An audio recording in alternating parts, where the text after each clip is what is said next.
माझी भूमिका एवढंच आहे, तुम्ही जे दोन भाऊ बोलताय, मला वाटतं त्या दोन भावांनी बोललं पाहिजे. आम्ही खाली बोलून काही फरक पडणार नाहीये.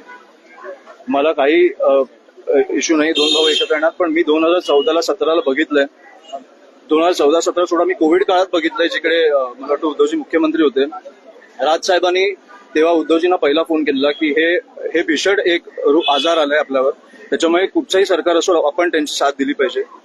आणि मी अनेकदा बघितलंय फोन कॉल. तर मला वाटतं त्यांची इच्छा असेल तर त्यांनी फोन करावा. हे मीडिया समोर बोलून किंवा वर्तमानपत्रात बोलून काही अशा युत्या होत नाही. सर, मीडिया समोर सगळ्या गोष्टी मीडिया समोर बोलत कुठे ना कुठे प्रस्ताव जो असतो, जो लेटर असतो, प्रस्ताव असतो, एकमेकाला भेटणं असतं. कारण एकीकडे वक्तव्य राजसाहेबांनी मला वाटतं त्यांच्याकडे एकमेकांचे नंबर आहेत, ते बोलू शकतात. एक्झॅक्टली ते होतं. त्याच्यामुळे मी तुमच्या समोर येऊन काही होणार नाही.